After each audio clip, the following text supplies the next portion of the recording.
Now the kicks is, the acceleration in this is adequate, and you're not getting it because you want to race people, but it is a 1.6 liter naturally aspirated 4-cylinder, so I wouldn't recommend pulling out in front of anybody in this, but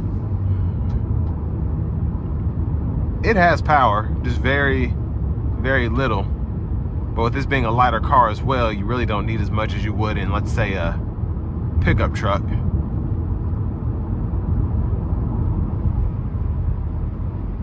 And the ride quality is not necessarily smooth, but it's okay. And for this kind of car, it fits it as it should. I mean, if you get in a Nissan Kicks, it's not gonna ride like a Chevy Impala or something like that. But nothing out of the ordinary in this car so far.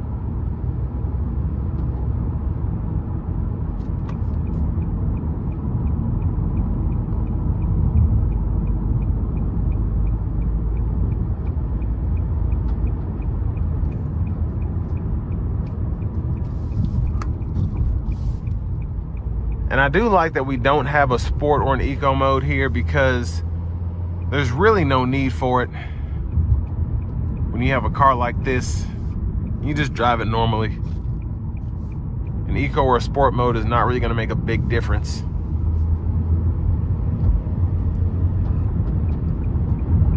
And honestly, if this had a more eco mode than what it's in now, it might be dangerous.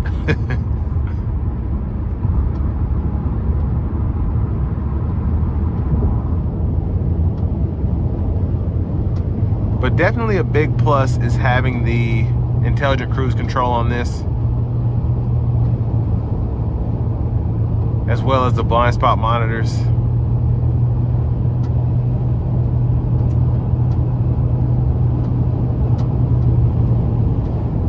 And like I said, I wouldn't call it powerful, but it's also pretty good for the target demographic.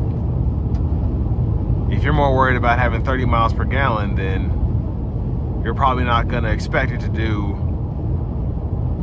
great 0 to 60 times.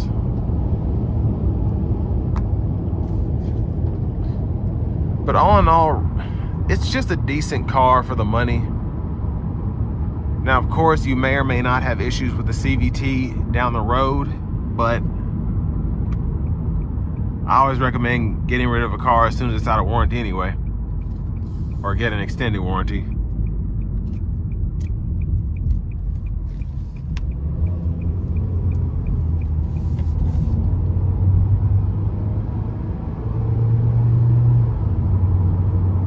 And the good thing about having a CVT as opposed to a regular transmission with a car like this is you don't have to worry about shift lag or anything like that.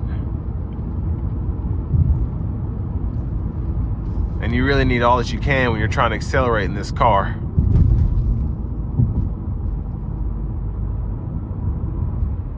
But like I said, for the money, this is around the same as, I should say, similarly equipped. I'm trying to think what's under a Civic. Is there anything under a Civic? The Kicks really does have its own market because everyone else is trying to get rid of cars. And SUVs are kind of in between this and, let's say, a Rogue at this point. Everyone's trying to get there. But the Kicks is still really small, which allows you to maximize on fuel economy and then also maximize on having a lower monthly payment.